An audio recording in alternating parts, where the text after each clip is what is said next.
Բարև ձեզ հարգելի հայրենակիցներ, հարգելի հայեր, բավականին ծանր օրեր են հիմա հայերի համար, Հայաստանի համար, մենք բոլորս գիտակցում ենք քիչ թե շատ, ինչի մենք հայտնեցանք այդպիսի վիճակում։ Ամենակարևորը հասկանալ, ինչ մենք կարանք անենք, որ դուրս գանք այդպիսի իրավիճակից։ Ամեն մի մեծ խնդիրը միշտ իր մեջ ունի եւ հնարավորություններ, որոնք թույլ կտան դուրս գալ այդպիսի իրավիճակից։ Ինչ անհրաժեշտ է անել եւ ոնց պետք է մտածել, կարևոր է գործել։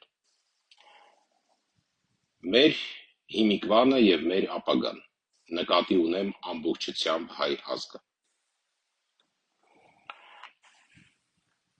Այսօր իրավիճակը հետևյալն է։ Ռուսաստանը Ադրբեջանի եւ Թուրքիայի հետ փորձում է ոչնչացնել Հայաստանի պետականությունը։ Այդ փորձը լինելու է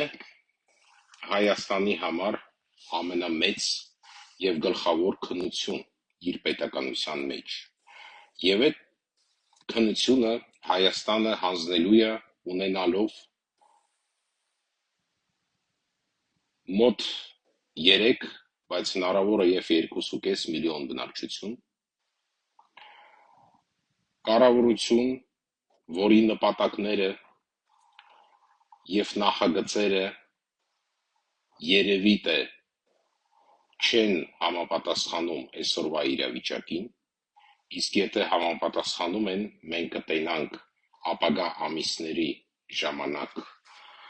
որ հիմիկվա իշխանությունը շատ էֆեկտիվ էր գործում եւ հասավ իր նպատակներին, պահպանել հայկական անկախությունը եւ հիմիկվա Հայաստանի Հանրապետությունը։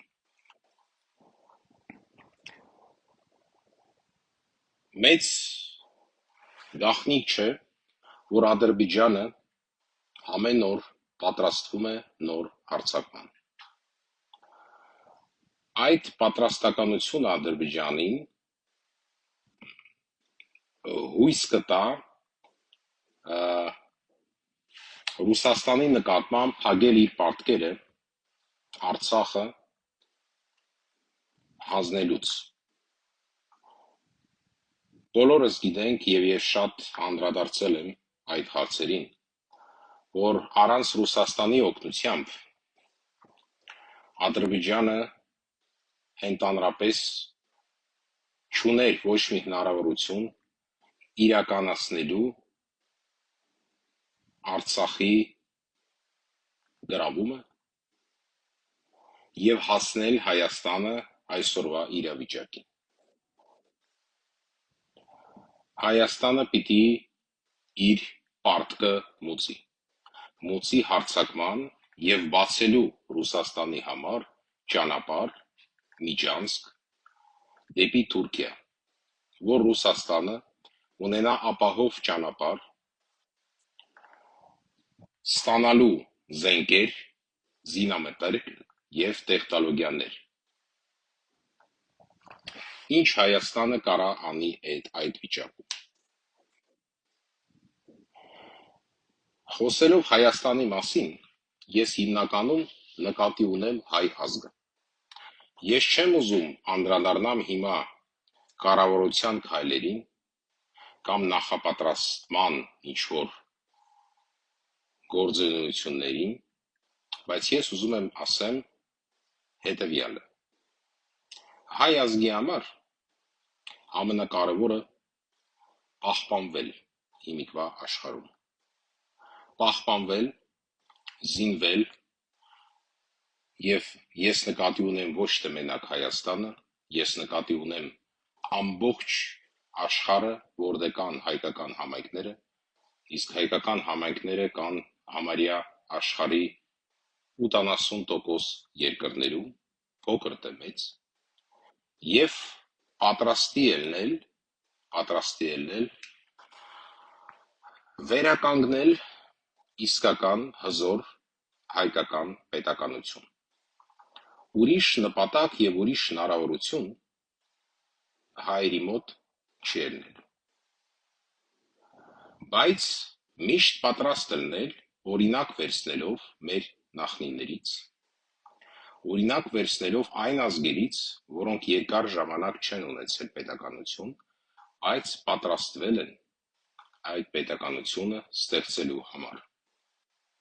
Ինչքան էլ մենք շատ օրինակ ենք բերում հրեա ժողովրդի եւ ասում ենք, որ չպետք է օրինակ վերցնենք, ես նկատի չունեմ, որ պիտի նմանվենք հրեաներին, բայց պիտի ուսումնասիրենք իրենց ճանապարհը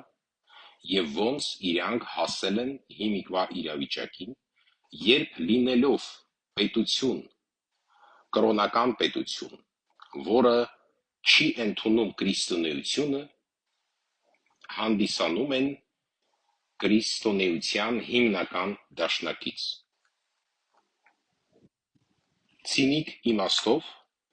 օգտագործելով ամբողջ նեոքրիստոնեական աշխարհը, հրեաները որպես կրոնական խումբ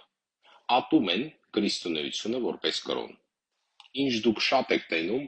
նայելով վիդեոներ Երուսաղեմից եւ նայելով եւ անալիզի ենթարկելով Հրեաստանի քայլերը, երբ Իսրայելը օգնություն է տրամադրում Ադրբեջանին, զինվորական եւ ոչ միայն Ադրբեջանին, ես նկատի ունեմ նաեւ դարավոր հարաբերություններ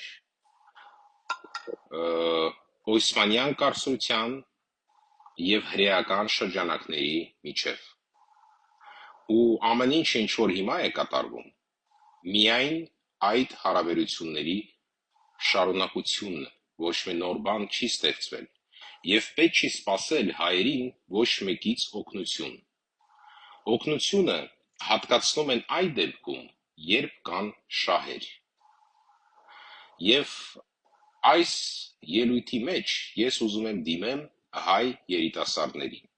եւ բոլոր հայերին, ոչ թե միայն երիտասարդներին, բայց հիմնական հույսը եւ պատասխանատվությունը հիմա ապագայի համար հայ երիտասարդների վրա է։ Դուք պիտի պահպանեք հայ հոգին, պիտի սովորեք հարգեք եւ սիրեք իրար, պիտի սովորեք միանաք, ստեղծեք միություններ։ Շատ եմ խոսացել դրա մասին։ Նույն հրեաները 2000 տարի գոյատևել են իրանց հայրենիքի դուրս, նաև վերափոխելով, նաև դառնալով ուրիշ ազգ, եթե մենք վերցնենք իրանց արյունը, եւ ձեզ ասեմ, որ պարզ է, որ հիմիկվա հրեաները եւ այն հրեաները, որոնք դուրս են եկել 2000 տարի Իսրայելից, դա տարբեր ազգեր են, էթնիկ սկզբունքներից եւ արյան սկզբունքներից, բայց իրանք պահպանել են հրեական հոգի, իրանք ստեղծել են գործոններ, որոնք պահպանել են իրանց 2000 տարի, նույնը պիտի անեք դուք, շատ հեշտ պատասխան կա ոնց դա անել, մեր նախնիները Հայաստանից դուրս